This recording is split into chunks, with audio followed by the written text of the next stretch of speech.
Ashamaa dhaggeeffattootaa fi kabajamtoota maatiiwwan miidiyaa Kiilolee. Qophii guyyaa har'aatiin odeeffannoowwan wayitaawaa ta'an qabannee jirra. Turtiin keessan nu waliin haa ta'u. Oduu gama shanii miliqxee baateen Marroo fi Abdii gidduutti waraanni haaraan eegalamuu maddi odeeffannoo keenyaa eereera.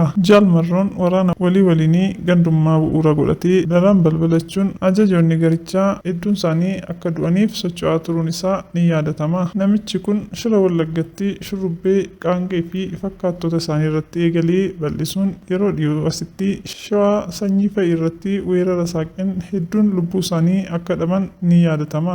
Akka fakkeenyaatti Jaal Fiigaan haala sukkanneessaan ajjeefamuun qaama waraanaa kanaa akka ta'e ni beekama. Weerara Marroon Shawaatti sanyii irratti raawwatee balaaleffachuun kanaan booda duunee argamna malee humni Marroo Shawaa irraa hin ejjetu kan jedhee Jaal Abdiin akkuma dubbatee qindoominaan humna Marroo Shawaa seenii irratti lola banuu ragaaleen ni mul'isu. Jaal Marroon Abdiin tuffii natti agarsiisaa waan jiruuf akkuma warreen kanaa taphaan alan taasisaa. Jaal Abdiis yeroo dhiyoo keessatti nan dhabamsiisa jechuun hidhattoota lakkoofsaan danuu ta'an gara Shawaatti ramaduun Abdii waliin waraana eegaluun beekameera. Karaa biraan Marroon hafuura gandummaan machaa'ee garicha diigaa jira jechuun miidiyaadhaan icciitii isaa dubbatee kan ture Jaal Gammachuu Abbooyyee Jaal Abdii waliin ta'uun Marroo aangoorraa ari'uuf sochii eegaluun dhagahameera.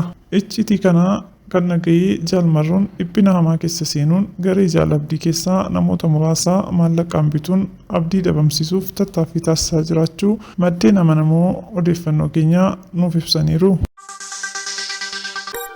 Pireezidaantiin Somaaliilaand Muusaa Bihii bakka buufanni galaana Itoophiyaatti ijaaramuu beeksisanii. Pireezidaantichi naannoo galuu galaana Eden bal'inni isaa kiiloomeetira 20 ta'ee fi magaalaa Yemen lammaffaa Aden irraa kiiloomeetira 265 fagaatee kan argamu Baabiluharii fi Bilohiyyee jedhamtu ni ibsa. Itoophiyaaf dabarfamee kennamuu bakka filatamaa fi karaa gabaabaa galaana ce'uuf ta'uusaati. Gama biraatiin buufanni galaana Itoophiyaaf kennamee Jibuutiirraa kiiloomeetira 130 fagaatee kan argamu yoo ta'u buufata galaanaa addunyaan filattee Baab-el Mandii cinadha.